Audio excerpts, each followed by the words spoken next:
Our first panelist is Professor of Linguistics and the Executive Director of the Center for Teaching, Research, and Learning at American University. Please welcome Naomi Barron.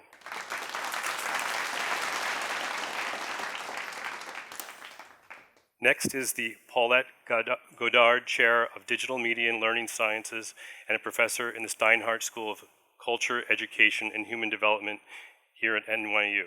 Please welcome Jan Plass. Joining us is Associate Professor of Child and Adolescent Psychiatry at NYU School of Medicine and clinical psychologist and neuropsychologist at the Child Studies Center of the NYU Langone Medical Center. Please welcome Dr. Richard Gallagher. Last but not least, we have a postdoctoral fellow in the Department of Psychology at Temple University, who's also a visiting assistant professor at Haverford College. Please welcome Lauren Sherman. So we start with a couple of givens. We're all social creatures as humans, and recent research suggests that social interaction in small and larger groups may play a key role in our evolution and survival and fanning out across the planet. But that all happened in a very different environmental landscape. We know that in other cases, take the obesity epidemic in the United States, where we were evolved not to live in a land of Coca-Cola and French fries, there's consequences when the nature of the environment around us changes. And for sure, that's happened with social interaction, with digital media and online platforms. So first, from each of you, I'd love to hear what you think the headline is about how social and digital media are affecting young people in particular as they grow up in the world today. Let's start with you, Naomi. You've done research on how social media is affecting children and teenagers, reading and other effects. What's your biggest headline finding? The biggest finding, as far as I can tell now, and I'm saying that because we really don't have nearly enough research, is we assume that reading digitally is no different from reading in print. We don't know that for a fact. My major concern is that the devices on which we do our digital reading are devices that were designed for very different kinds of activity, and we can call it interactive activity, sometimes socially interactive, sometimes interactive with sites, but it's activity that leads you to spend a very small amount of time on a particular screen worth.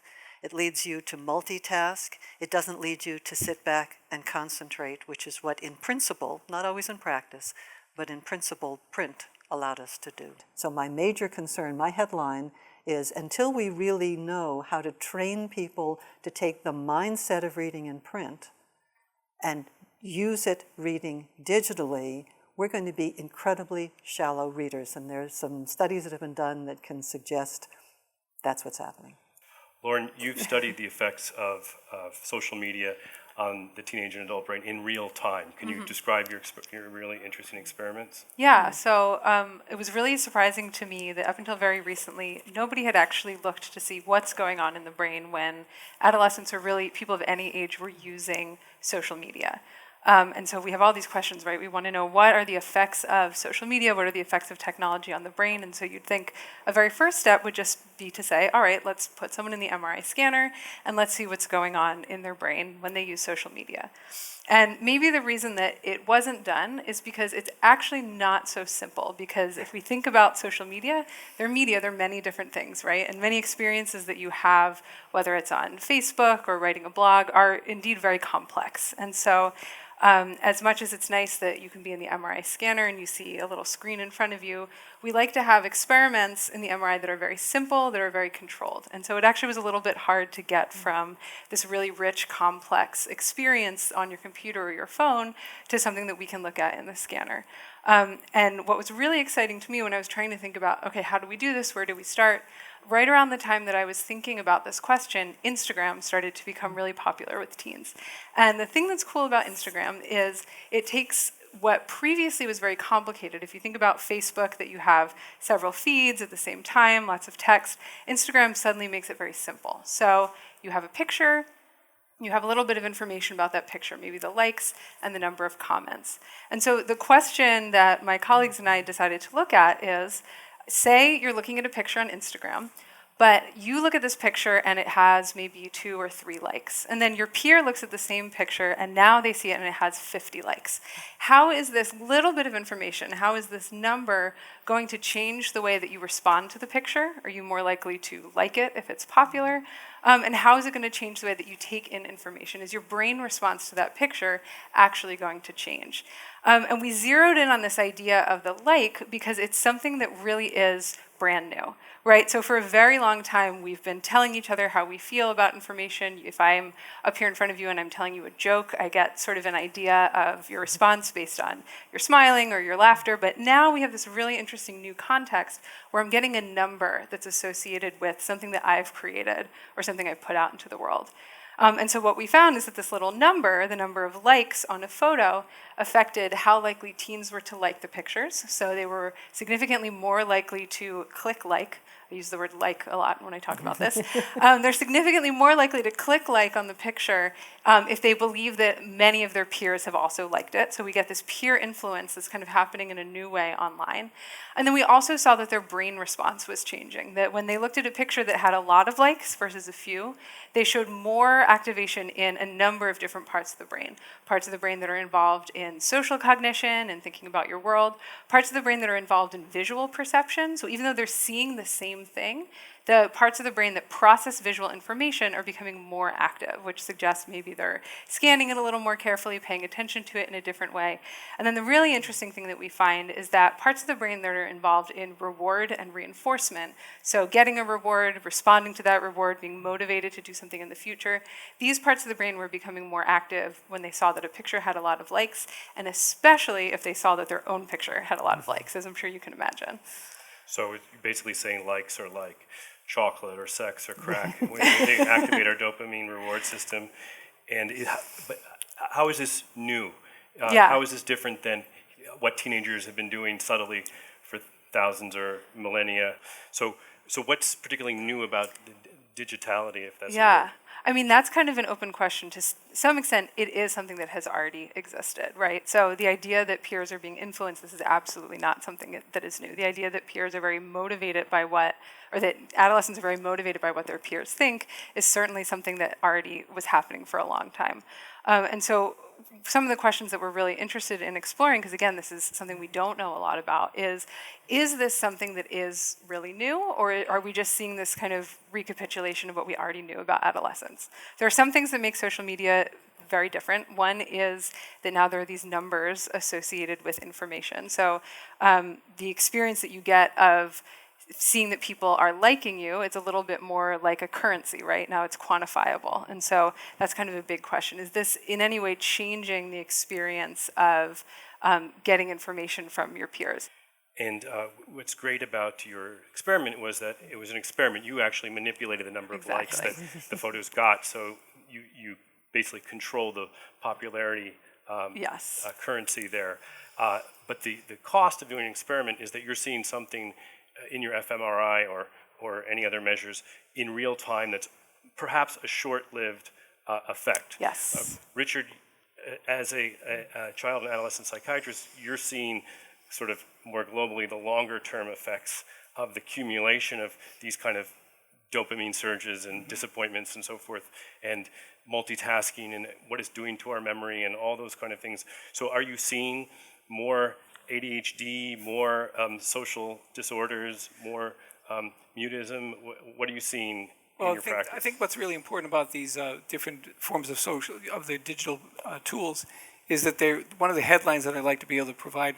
Our work is work oftentimes in terms of summarizing what we have been finding out in the research. And I think it's really important for everybody to think about them as tools that are for communication, for entertainment, and for education. And that just like other tools, they have advantages and disadvantages. And I think that some of the debate that has been around about some of the negative aspects of digital media and digital tools is that there's like some global effect that is all in one direction. So there's the debate about the positives, there's debate about the negatives, and what's really true is that people are pretty variable. and that there are positives and negatives, and that does impact people in different fashions. So that we do see that some persons, in getting heavily involved with games, do end up having more difficulties with their attention, especially if they are engaged with these activities at a young age, and if they get involved with a lot of this activity. There's in fact a dose-response relationship. In some of the studies, there's an indication that if you're involved with gaming for about an hour a day, it seems to enhance your attention. If it's more than 3 hours a day, then it starts to deteriorate, and it has an impact upon lots of other activities that require some attention. The same thing can be true with social media. It depends upon how you interpret the information. Persons that get involved, there's a lot of concern about Facebook and seeing how wonderful everybody else is, and like how diminished your life is in comparison. If people approach it with an envious way of dealing with things, it does result in more anxiety and depression for adolescents than if people just say, well, this is interesting, and I'm not going to be too concerned about where I stand. So I think the headline I would like to present is that we need to be careful, we need to gather a lot more information to know about the positives, negatives, and also the impact it has on people individually. Just to push on one point you said, so let's take the example of the kid who games for more than 3 hours a day. How do we know, and let's say they exhibit signs of depression or loneliness or inattention, how do we know that's not, the gaming is not the effect and not the cause? There's a good number of longitudinal studies. There clearly is an indication that, for example, in clinical populations, kids with attention deficit hyperactivity disorder are more prone to get involved with gaming. But in terms of some of the longitudinal studies looking at kids at one time point and a later time point, there is an indication that they get more involved with problems with attention, after extensive amounts of use. I'm also aware of another study, maybe you were involved with this, Lauren, where they sent kids off to camp for like a little under a week, and one group, they took away their media, and the other group, they let them keep it. And at the end, of course, the ones without the media had a better time, but they could also actually perform better on measures of social cognition, reading other people's emotions, empathy, etc. So that's consistent with what you're seeing in a clinic. Well, oftentimes, yes. Now, again, there's also benefits for some kids that are socially isolated, for some kids that have a little bit of difficulty with some of their social skills, some aspects of social media and some aspects of games that involve some social interaction, especially the multiplayer games. Sometimes that's better. That sometimes results in the kids sometimes coming more out of their shell and actually establishing a community across boundaries. Especially when they have very particular interests. Yeah, like, Wiccan golfers of Northeast Baltimore, whatever. Okay. I think, Jan, you have a more positive headline for us. You were kind of mixed, so yes. We're going to end with the positive. As I was looking to everybody, I tried to decide if I should come down on the positive or the negative side. You're our only hope. Yes, Obi-Wan. I'm going to start with the positive side because we can always go back to the negative side. That's always so easy. I'm sure we will. And I'm going to tell you why I want to start with the positive side. But let me start by saying my headline is that we live in an age that is unprecedented as far as the educational opportunities are concerned that our children have. Not just in this country, but all over the world, based on things that are designed in this country and all over the world. And so I do not just mean that we have information at our fingertips on the web. I also mean that we have simulations in which you can explore scenarios that you don't directly have access to. We have games that can motivate those who have decided to disengage from something that they felt wasn't really of interest to them. We have so many genres now of educational environments available to us that teachers nowadays are almost complaining about the wealth of different information and they don't know how to choose from that. That did not used to be the case when I was in school. I very clearly remember not ever having any of those tools, and some of the adults here in the room probably that resonates with you. So we have not only this unprecedented time of wealth of information and high quality information coming directly from the source, from NASA, from all different kind of organizations that have done the research and now presenting the results. But we also are entering an age of, well, shall I say accountability, but what I really mean with that is an age where there's a quantification in a positive sense of how we're actually doing. And so what we're seeing is there was first a quantified self-movement in terms of now you know how many steps you took today, which is exciting. Or I know how many miles I ran or biked this week, which is also exciting. But we're starting to see systems, adaptive learning engines that come out that tell you what your memory strength is about what you've learned, where you're good at, what you're not good at. And so we're entering this age where we get feedback about our learning personalized, not as a group, which is easy, right? But personalized, that open a number of opportunities that we only barely starting to understand. And so I said I would give you an example. I'm going to keep it short. We just finished a study with Syrian refugees in Turkey. As you know, there's a huge crisis in Syria. Lots of families, millions had to leave their homes. Turkey is one of the countries that took in the most of those refugees, and they're living in camps. So their opportunities to learn would have been very, very limited had it not been for digital media. So we were asked to help out, and we designed a 4-week curriculum where they studied for 2 hours a day, for 5 days a week for 4 weeks. We taught them how to code. We taught them how to learn Turkish, because you cannot get into school if you don't know the language. We added cognitive skills training, especially executive functions training. And because there's a lot of hopelessness and lack of positive outlook, we added a game that actually gives you full control of your own environment. Some of you guys might be playing it, Minecraft. And so we had this curriculum that is largely based on, or entirely based on digital media and largely on games. And we saw after 4 weeks so many positive indications of having a positive impact on that we're now seeing to scale this up. And so if one wants to look on the positive side, those are some of the examples that I would want to give. I mean, I volunteer for a online-only tuition-free university called University of the People that's trying to reach the same underserved populations.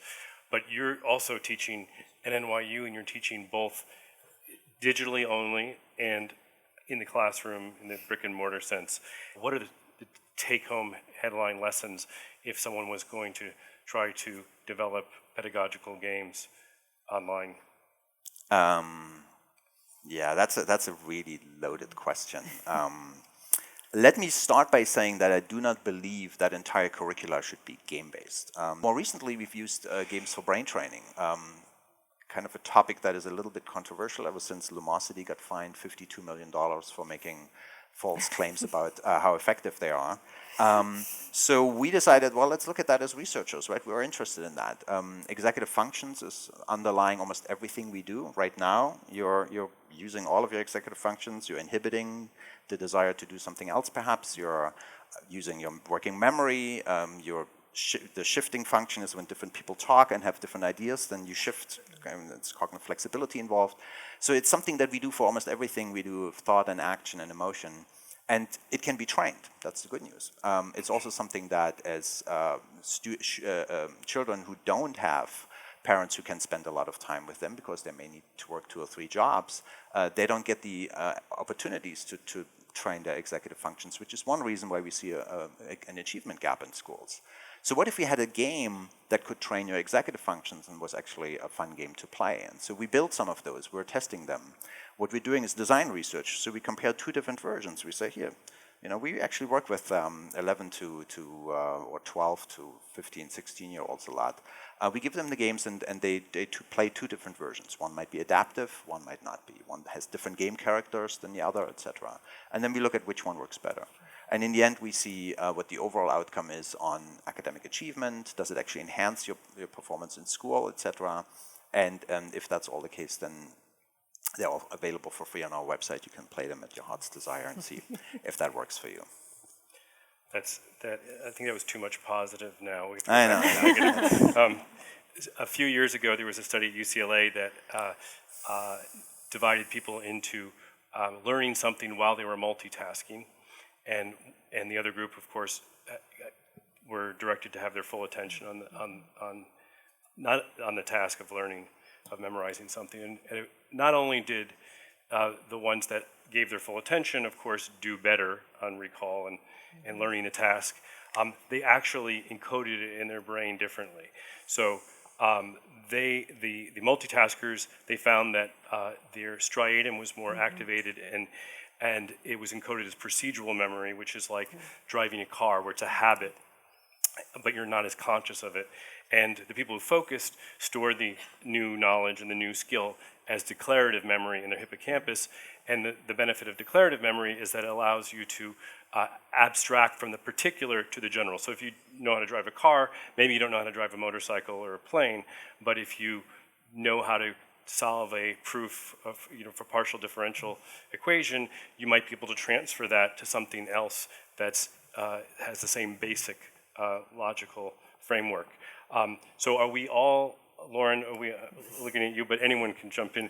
I mean, one of the consequences of the enormous number of hours that we have our devices with us and are on them, and particularly young people, are we increasingly becoming kind of rote machines where we learn how to do things through procedural memory? And that doesn't sound really great for the age of the coming bots, where we really need to think at a more abstract level to justify our usefulness over a robot. What are you finding in your research? What are the consequences of multitasking or continuous partial attention? Yeah, I haven't studied multitasking in particular. Most of the stuff I've looked at is more in kind of the social domain as opposed to the cognitive, although the really interesting thing about smartphones is now you're multitasking with social information as well. And with multitasking, it sort of does depend on the kind of multitasking. So if you are task switching very rapidly in certain cases, you're not actually able to multitask in what we think of as holding two things in your mind. You're going back and forth. And so as you mentioned, there are some disadvantages to doing that. On the other hand, there are certain ways that if you're multitasking during a video game, so if you're playing sort of an action video game where you have a lot of information in the environment and you have to keep track of, if it's a first-person shooter, for example, those are situations where you might have someone over here and over there, and now you are multitasking in the sense that your attention is focused in multiple areas.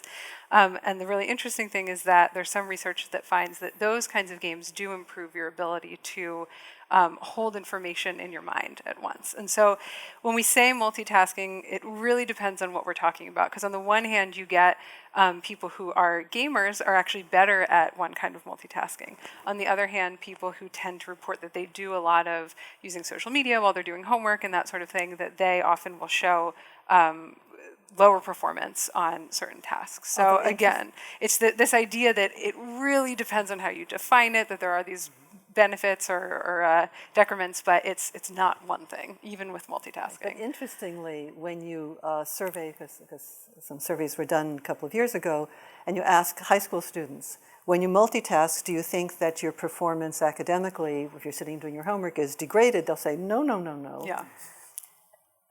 I think, unless someone here knows more, it's really only the first-person shooter action video games that are suggesting that you can get good at that kind of multitasking. So you're entirely right. You have to think about what do we mean by multitasking. If you're playing... Wait, are you saying that if I let my son play first-person shooter video games, then he'll be able to listen to music and no, then he'll be able while to he's doing his homework? I wouldn't count on it. Okay. Then he'll be able to do the first-person shooter games really well. And we really don't know about transferability to other domains. We know there's certain kinds of activities that go together. If you play the piano, you need two hands and you need your feet. Okay, is that multitasking?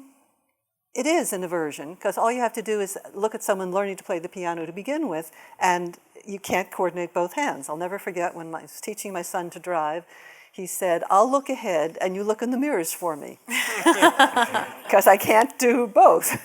And then eventually you learn you have to coordinate those pieces. There has been research that suggests there are certain people, maybe 2 to 5% of the population, who are super taskers, who actually can do well in multitasking. But the experiments that were done at Stanford a number of years ago said the people who say, I'm really good at multitasking, were probably worse. In fact, the data showed were worse than the people who said, I'm sorry, I can't keep track of multiple things at the same time. But there's one other point I'd like to make if I could, and that has to do with what is it we mean by learning? And part of the question about whether digital technologies are helping us learn or not, is that on the one hand, digital technologies are really good for finding facts or for finding pieces of information which may be collections of facts. And we use the technologies for getting those little pieces. However, if we don't have a context that says there's more to learning than this, there's something we want to call knowledge, there's something that's called 2 years from now, how did you integrate those pieces that you learned? Then I think we're missing out on an important part of what learning should be about. The same thing I think goes for adaptive learning. For certain subjects, it can be absolutely superb and far better than the vast majority of teachers most of us have had. On the other hand, one of the problems, or one of the challenges of adaptive learning is if we say this could work in any discipline, you then have to say for doing philosophy, how do you make that adaptive for a learning tool? And are those the things that are most important to learn in philosophy? Or is it a way of thinking about problems? And I don't know that we know how to code that into smaller pieces. And if you can figure it out, please help. I'm not sure I can figure it out, certainly not in this moment, but I can say that the term adaptive learning evokes certain people and certain ideas in certain people, and from just listening to how you describe it, I can imagine how you would think about it, and I imagine everybody else here has a different a different experience in what adaptive might have meant. And that's the problem with adaptivity. And personalization is this other buzzword that we're using right now. Personalized learning, adaptive learning, individualized learning. And nobody really knows what the differences are. Or better yet, everybody has their own definition but uses those words interchangeably. So adaptivity, the way I would describe it, means that any learner at any time gets what that learner needs to succeed. Right? And if that is applied to philosophy, that would mean entirely different things than if I learn math or a language. Right? But we don't know how to do that yet, right? So we have, and I developed, just to explain it to myself, I developed this taxonomy, which is in kind of categories of how one could do adaptive learning. And when you look at that entire taxonomy, there are maybe 30 different ways of doing that alone on the cognitive domain. But then we have the affective domain, we have the social-cultural domain, we have motivational domains where we could adapt that way, right? And so when you look at that, and when you look at the existing adaptive systems, when we're talking about intelligent tutoring systems and other systems that kind of try to guess, to predict what you need, and mostly that means you just solve this problem, this math equation, so you're now ready to solve this math equation that's a little harder, right?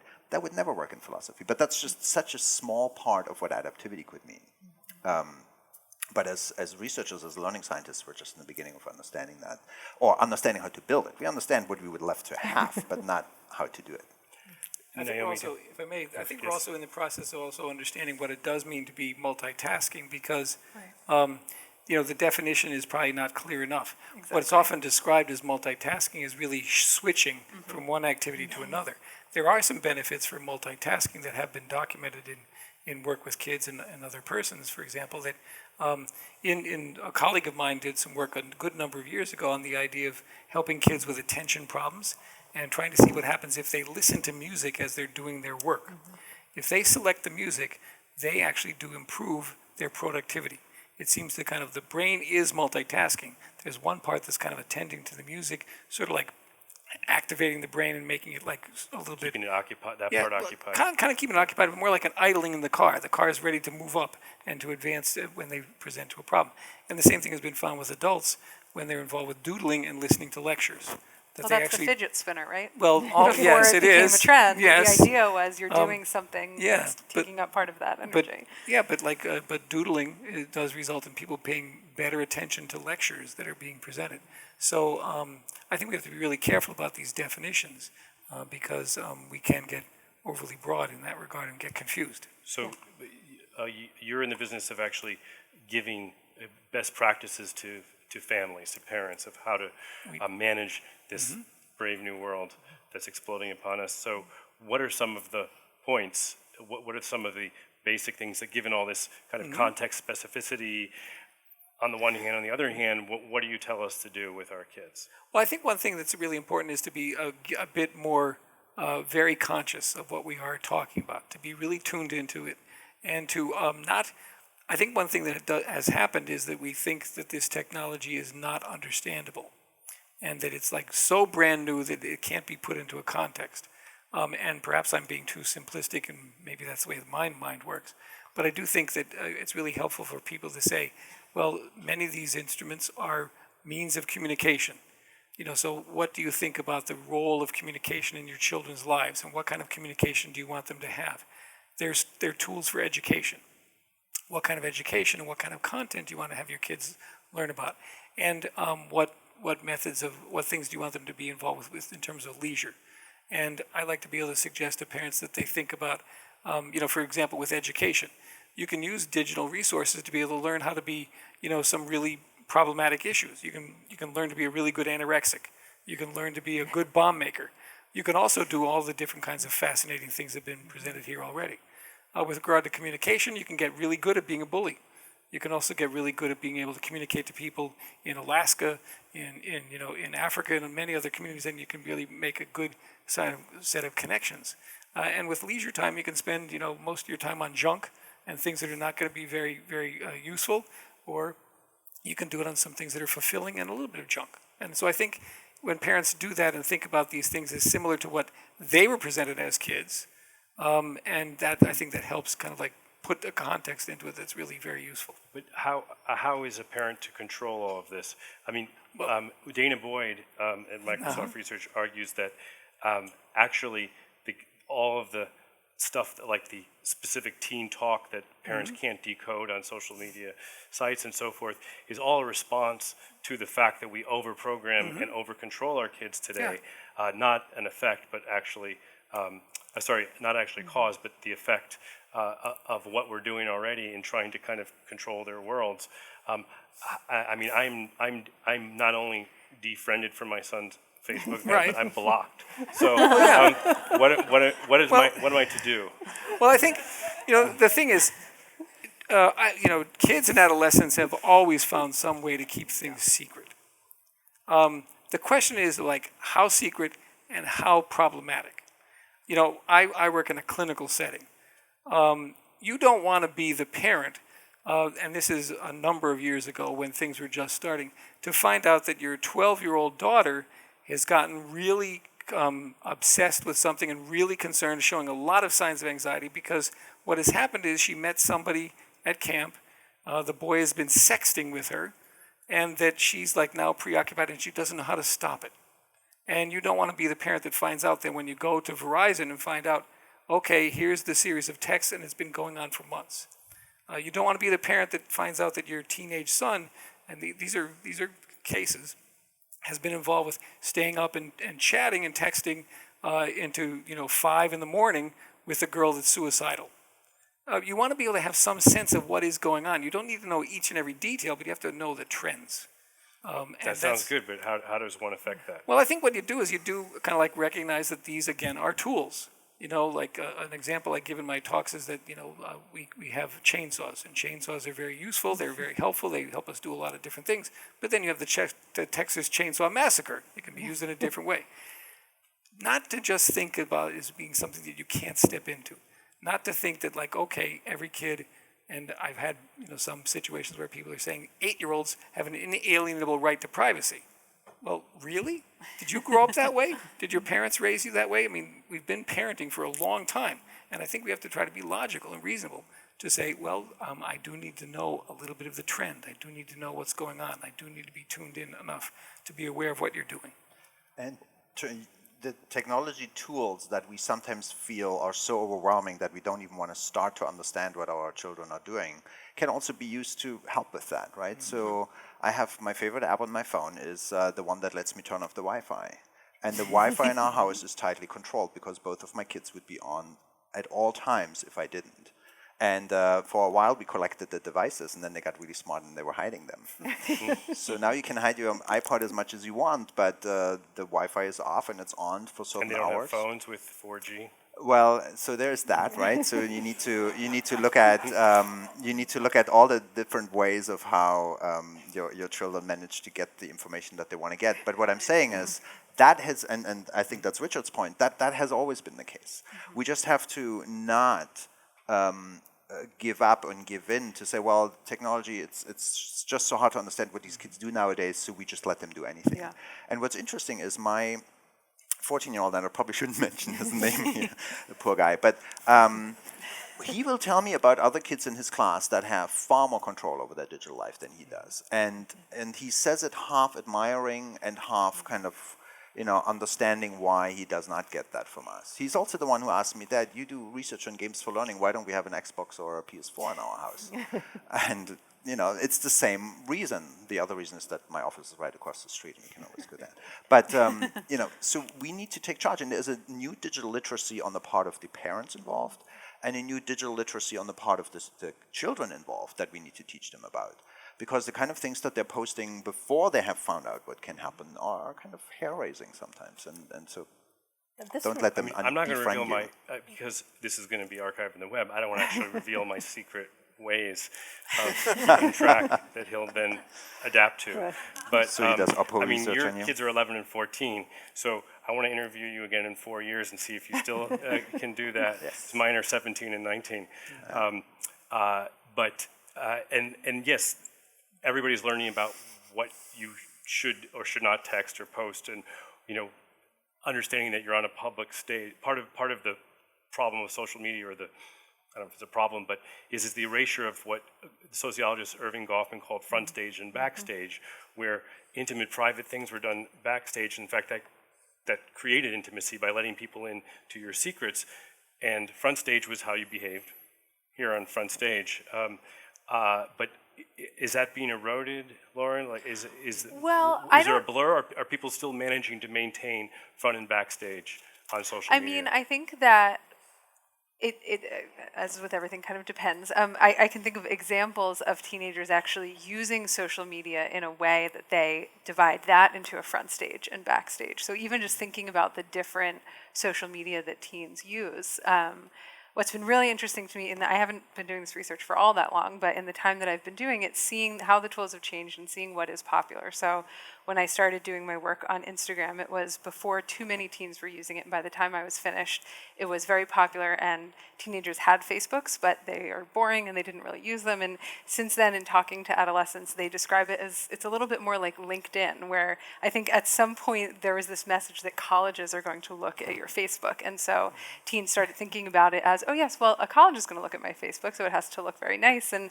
they're thinking of it as this way that they present themselves to the world. Whereas something like Instagram, which nowadays many teens have Instagrams on private, so it's not something that most of the world can see. Now, it doesn't mean that there's no possibility that something they post could ever get out there, but I think it's definitely true that adolescents are very aware of when, not always, but they do often have an awareness of when something is private or not, when something is, again, ephemeral or not. So it was really fascinating to me when Snapchat became so popular, because for a long time what we talked about is the idea that social media and the internet is there, it's always available, and that in the case of cyberbullying, for example, that you go home and you still see this horrible message that somebody posted. And so the things that we worried a lot about, this idea that information didn't go away, now was kind of being flipped on its head. And I think that's why Snapchat was so exciting for teens. And you see, what was really funny is when Snapchat became popular, I think a lot of parents worried that it would be used for sexting, right? Because you take a picture or a video and then it disappears. And so you can immediately think of what that might be used for. And instead, what teenagers used it for was to take really stupid pictures of their faces and send them to each other. And so it's this idea that it's more casual and it's not something that has to look very beautiful and perfect. And now we're also looking face-to-face on these tools. So you mentioned the study by my colleague Yalda Oels looking at when kids had their devices basically taken away and they went to camp for a week, and then at the end of that they showed that they were better able to read facial expressions and understand prosody in voices. That study was done, I think, maybe 5 or 6 years ago now, and I really wonder if the study was done again now, if the same effects would be found, because we've moved from a very text-based tool to tools where they're very audiovisual in nature. So that's getting a little far afield of your question, but I think privacy, to get back to that, is something that adolescents really do think about, and they navigate, or at least they may become more interested in tools because of the affordances as related to privacy. So I don't think it's true that that's disappeared. I think it's just it looks a little different now. Yeah, one of the questions that's been raised a couple of times is it different in social media than it, whatever it is, Right. is in the rest of the world?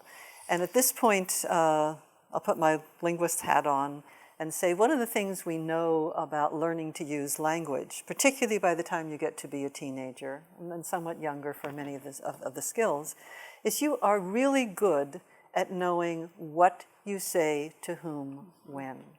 And you know there are certain kinds of things you will say to your parents that you will not say to your friends, and vice versa, that you will say to some friends but not other friends. There have been studies done going to this front stage, backstage behavior issue. There are people who will say, I'll use certain, well, it used to be emoticons and now it's probably emojis or GIFs. And I'll use certain of them with some people, but I'll use others with other people. So we know that by the time you're 10 or 11, and definitely by the time you're 14 or 15, you have a lot of these skills of shifting registers, as it's called, in what you say and how you say it to whom. So this question of being able to control your own behavior if you choose to is something you already have another skill for, and you're just translating it. Yeah. And whether it's with words or whether it's with visual images, it works the same way. But there's just one other point that I wanted to make that comes to what I'll call the technological determinism argument. It's very easy to think this new technology is here, it's going to take us over. And we have to some extent said that with a lot of digital media. What can I do? It's going to happen. And in the realm that I live in, it's, oh, digital texts are going to come, print is over. Or this, what can I do as a parent? I have no choice. Well, of course you have choices. And does that mean there won't be some disagreements? There'll be disagreements, but there were disagreements about driving cars. There were disagreements about alcohol. There were disagreements about your hairstyle. There were disagreements about when you get a phone. There were disagreements about, are you allowed to drink? I mean, these have been going on for a long time. The difference here is now there's this device you can carry in your hand, and you can do a lot more things, you hope, in private than you could before. But the issues haven't changed. Right. And the responsibilities that we have, whether we're parents or teachers, haven't changed. It's to try to figure out what works well with these media, what can they do really well, better than we could do, let's say, in face-to-face conversation. What is it that they can be very dangerous about? And we need to map this, and that's something that we talk about occasionally, but we haven't really seriously tried to come to grips with. And I would argue there's another thing that has changed, and we call that design thinking. So it used to be that the media we had and the information we had were kind of a given and were very hard to change. Before the printing press, probably even more than after. But nowadays, if you think that that Snapchat tool or the Facebook or the other tools that you're using are not the ones you want to use, you actually are empowered to learn how to program and do your own. And so I tell my children, our student, a lot about that. When you walk through the world with a designer's perspective, you look around, you say, those monitors are placed very nicely, but those lights, maybe we should shift them over a little bit. Or this app doesn't work for me. This obviously was designed by white guys sitting in a garage in Silicon Valley, and that's not me impersonating someone else. That I have very different needs, right? And then you don't have to say, well, there's nothing there for me. What you can do is you can learn how to program. We now in New York City start in high school to do that, CS for all, for better or worse. I mean, there are arguments pro or against, but the design thinking argument would be, we give you the tools to change the world around you. Start a new company, we have incubators here all over town, and make it a not-for-profit if that's what you believe in. But think about the world as something that can be changed, and media in the world can be changed. And to me, that is super exciting, to come back to the positive side a little bit. That is super exciting because that didn't used to be the case. Again, on perhaps the positive side, didn't Socrates complain about writing down text because he thought that that would destroy the skill of memorization? I mean, how do you respond to that this is just that complaint over again in terms of your concerns about deep reading, for example? Or, I mean, there is evidence, there was a article on the cover of Atlantic that was one of the most read called Is Google Making Us Stupid? Yeah. And there's experimental evidence that if you use Google, where they allowed people to use Google earlier, prime them that way, they did worse in terms of, they were lazier in terms of remembering facts later on. Right, okay. But obviously there must be some upside. There's, the world's information at our fingertips. So what's different for the humanities and for deep reading and writing? All right, so you wanted me to start with Socrates. I'm happy to begin there. You have to remember, it was an oral culture. It was an oral culture in Attic Greece. It was an oral culture in Rome. There was a lot of writing in Rome. Anybody learn Latin? There was a lot of writing, but it was an oral culture. It was an oral culture in, it used to be called England, now the UK, up through really Shakespeare's time.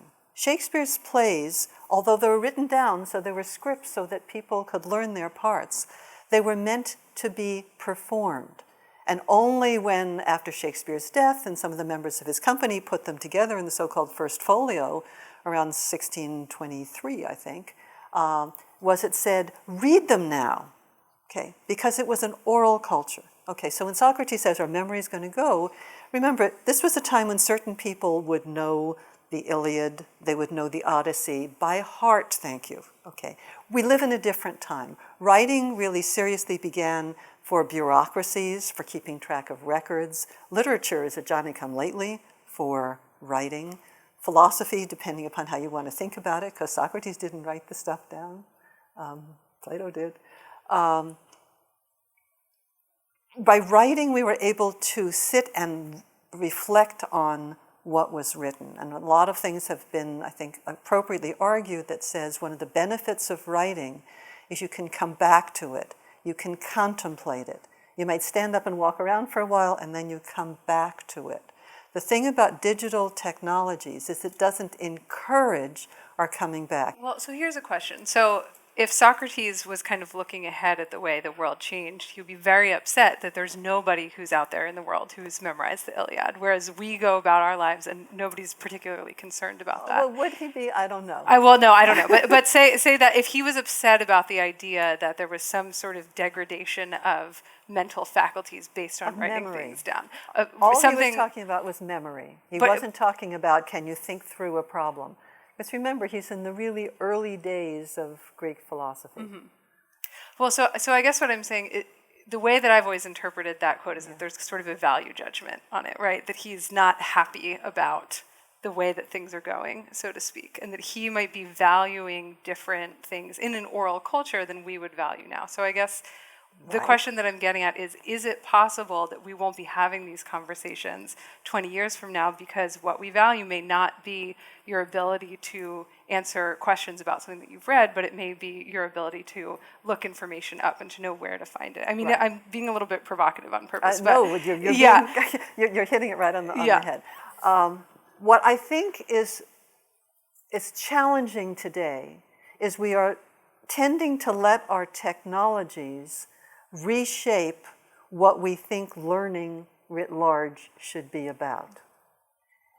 And there are many people who say, if you can learn to do a good search, that's much more important than what you have in your head. I think of the study that you just mentioned that says, if you've done a Google search on topic X, and then I ask you what you know about topic Y, as opposed to another group of people who have not done a Google search on topic X, but I ask you about topic Y, the people who have done a search on Google for X will tell you they know more about topic Y, not having done any search, than the people who didn't have that, I know how to do search, therefore I must know all the substance that's in the search. So I think what we're doing is defining ourselves down in a very negative sense. We don't have to do this. We're doing it by default because the easiest thing to do with the internet is do a search and to feel that you know something. We know that when students write papers, they will cite as their sources the first page in a book. Some will cite the first 3 pages, something from the first 3 pages. Almost nobody cites anything later in the book. Okay, so this is even with print books. Digitally, what do my students do when I ask them a question for an online discussion?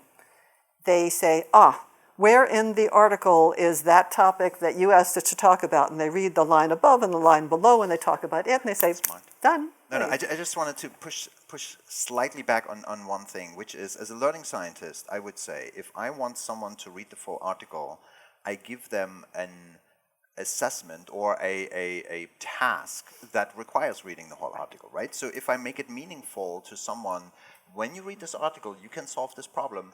They'll read the article or they can't solve the problem. So I think we should, as faculty, as professors, as teachers, take on the challenge to say, how can we make what we think of as a test, of an assessment, of a measure for how much we learned, how can we make that more meaningful? And I think a lot of they only read the line above and the line below is that people are actually very smart in understanding how that question needs to be answered. And we learn that from games. You would think that people play games the way we designed them, and then you're shocked to hear that people game the game, which is if you design a game that has too many rewards in it, people will find a way to get those rewards. If you design a game with very few rewards, where you might get the occasional star or so, but you get actually, when you do the task in the game well, whatever it might be, flinging birds at pigs or so, right? If you do that well, you actually get something that matters to you. Maybe just in the context of the game, but something that is in that moment personally relevant and meaningful to you, then you'll expend the energy. If you just get the sense that if I do this one thing right on the test and then I can move on, then we don't, right? And so the challenge is that, but the point is so well taken that technology is shaping us. And that is disempowering in a way that we shouldn't let it, right? And so we're struggling with that because there's so much of it and it's changing all the time. My favorite book came out a long time ago on this issue is Neil Postman's Technopoly. Wonderful book, wonderful read. Probably only the first chapter that people will ever read. But I thoroughly enjoyed it. And one of the simplest examples that he gave, and that should make everybody pause, is we used to sit down at family dinner and we would have dinner, right? And nobody would knock at somebody's house to come and interrupt dinner. But when the phone rings, everybody jumps up, when we still had to go to it, and pick up the phone. And so there are things that intrude in what used to be family life or life in general that we really have to ask ourselves, is that worth giving up? Or is that really something that we want to retain? And obviously opinions will vary on what we can and shouldn't give up, but people walk into traffic, pedestrian traffic deaths are up by, 10% or so, and people attribute that to people just staring at their phones. And if you just walk around here NYU, you'll see a lot of examples of that. People will sit in restaurants across from each other, both on their phones, and deeply engaged in whatever they're doing, just not with each other. And so where do we want to push back as a culture, as a society, as parents, and say, when we still can, and say, look, this is something that we don't want to have, right? And it's very, very hard, but we can't give up. We have to keep fighting the good fight. I think the debates and these discussions, I think, we're at a phase where we are recognizing that these are important and powerful tools. But I also think that these debates and these concerns are letting us become sort of like catching up with technology. And I think if we look at history, that is the way that it goes. That when something new is brought out, there is a little bit of time and there's a gap between like really learning how to use it well and effectively.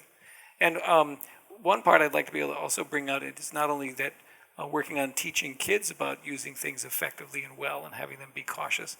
I do think from the perspective of parents and adults, we have to do the same.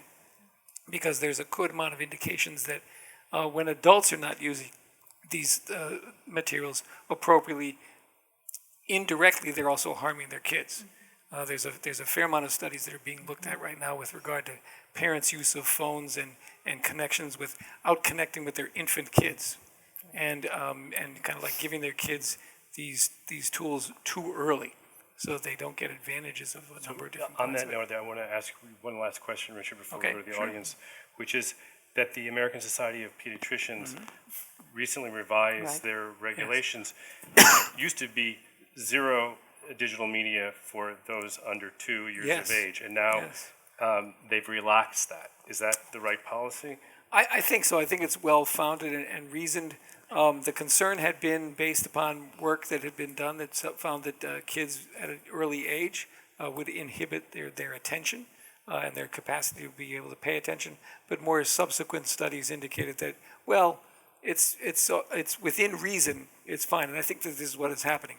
We're coming to reasonable understandings of how to use things, and I think that that's what happened with the Academy of Pediatrics. And I also suspect that part of it happened because many of the people involved, as they got a younger cohort, started to say, well, this really doesn't seem like it could actually happen, so what can really be reasonable ways of And they're managing concerned this? that kids who don't learn these technologies at that Yes. age are going to be behind their peers. Exactly right. That there'll be a digital divide, which would be inappropriate as well.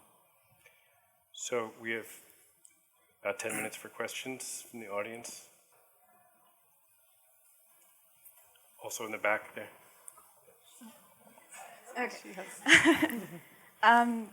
This is more of a question Oh. about adults and social media, I suppose. But I asked my dad this a long time ago, whether, because he had just gotten onto Facebook and was talking to people he hadn't talked to in 20 years. They both immigrated ages ago.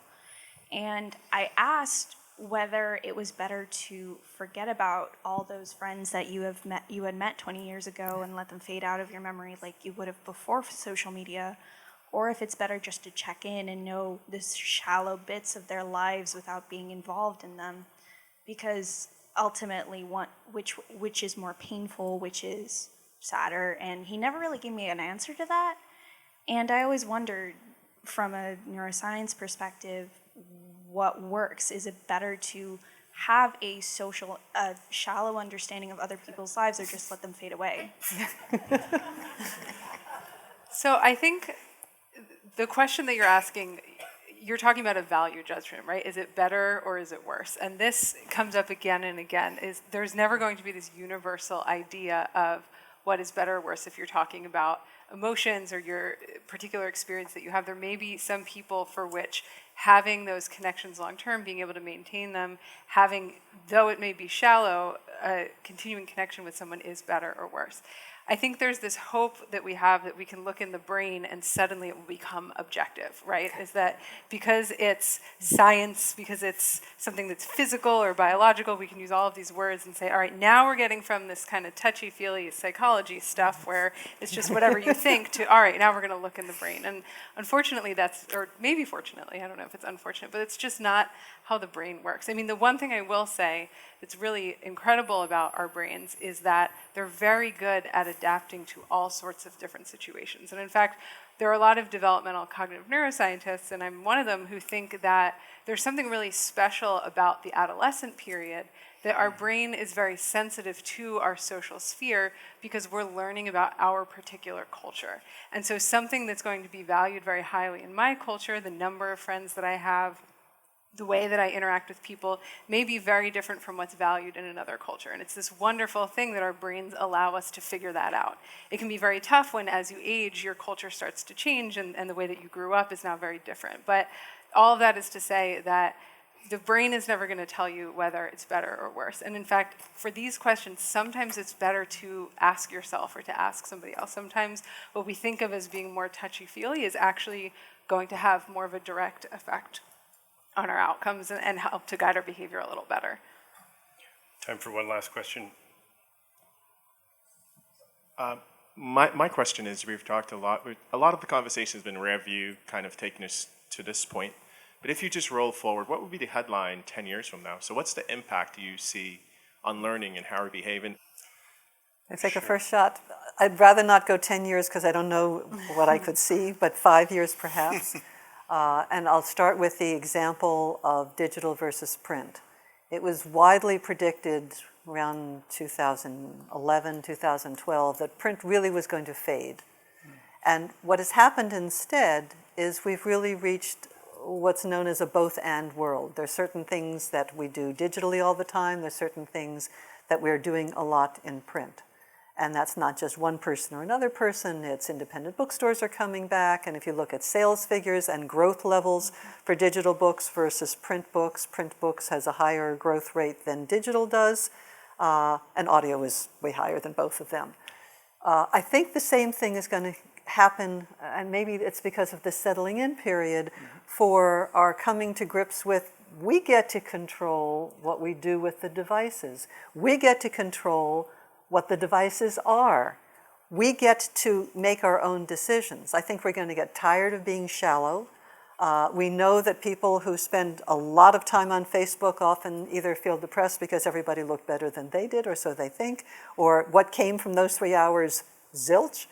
And at some point, our education patterns change, our social patterns change, and I think at least within 5 years, we're going to see more of a balance and more a feeling that we're in control of what we're doing, and we'll have a range of choices and feel we have the right to make those choices.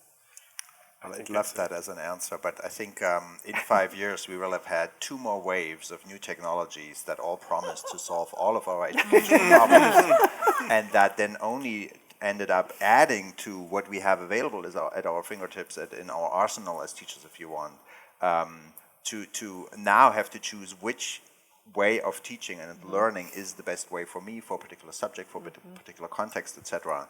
So I am unfortunate, as much as I love your vision more than mine, I think we're going to be faced with this ever-changing technological world we live in, where new interventions and inventions will come out that will challenge us. And so we need to be up for the task. We need to be ready for that. And how to do that would be probably the topic for another panel.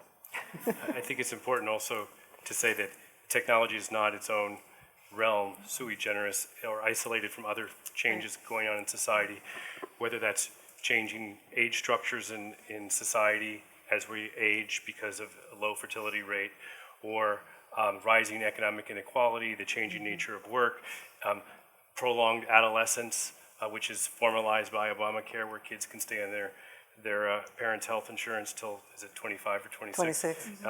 So we can't talk about the future. It's hard enough to read the present. It's almost impossible to talk about the future at all, certainly in isolation from other forces that are at work that we can't predict. So thank you to everyone for attending this evening. Thank you again, everybody.